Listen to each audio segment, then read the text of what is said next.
এইটো বিশৃংখল মানুহ শৃংখল চলিয়া কোনো শৃংখল নহয়, এইটো বিশৃংখল মানুহ। আশৰাফুলৰ সাহস আছে নাই উজনিলৈ আহিবলৈ? যদি আছে আহক, চেণ্ডেলৰ মালা পিন্ধাই পঠিয়াই দিম। আমি সেইটোকে বাৰে বাৰে কৈ আছো। মোৰ খোলা আহ্বান যে শ্ৰমিকসকল কাম কৰিবলৈ জেগাৰ অভাৱ নাই। মুখ্যমন্ত্ৰী যেতিয়া কয় যে উজনিত গ'লে মিয়া মানুহক নিৰাপত্তা নিদিম, তেতিয়া মিয়া মানুহে শ্ৰম কৰিবলৈ যোৱা, সাধাৰণ কাম কৰিবলৈ যোৱা খাটি খোৱা মানুহজন কোন সাহসত গৈ উজনিত বহি থাকিব? আজি তাতে অভাৱ হৈছে নহয়, ইটাভাটাত শ্ৰমিক নাই, অমুক উদ্যোগটোত শ্ৰমিক নাই। যেতিয়া সন্মান সহকাৰে গামোচা আৰু তামোলৰ বটাৰে মাতিব, তেতিয়া যাতে আমাৰ শ্ৰমিকসকল যায়। মোৰ খোলা আহ্বান যে শ্ৰমিকসকল কাম কৰিবলৈ জেগাৰ অভাৱ নাই। কেৰেলা হওক, দিল্লী হওক, অসম হওক, বিভিন্ন ঠাইত, নামনি অসমৰ বিভিন্ন ঠাইত জেগা আছে। গাঁৱতো এতিয়া হাজিৰা কৰিলে 500 টকা পায়। গতিকে গাঁৱতো বহুত লেবাৰৰ অভাৱ আছে। গাঁৱতে পাৰিলে কাম কৰাৰ ব্যৱস্থা কৰক।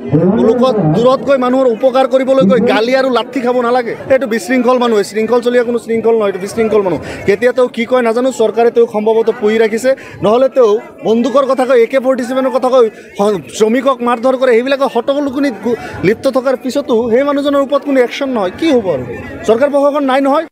আজি যি উচ্ছেদ হৈছে, ইয়াৰ কাৰণে বিজেপি যিমানখিনি দায়ী, একেটা দায়ী কংগ্ৰেছ। কাৰণ তেওঁলোকৰ সময়ছোৱাত তেওঁলোকে এই মানুহক তেওঁলোকৰ পৰা ভোট লৈছে, কিন্তু তেওঁলোকক ক'তো বসতিৰ কাৰণে মাটিৰ পট্টা কিংবা পুনৰ সংস্থাপনৰ ব্যৱস্থা এই চৰকাৰবিলাকে কৰা নাছিল, বিশেষভাৱে কংগ্ৰেছে কৰা নাছিল।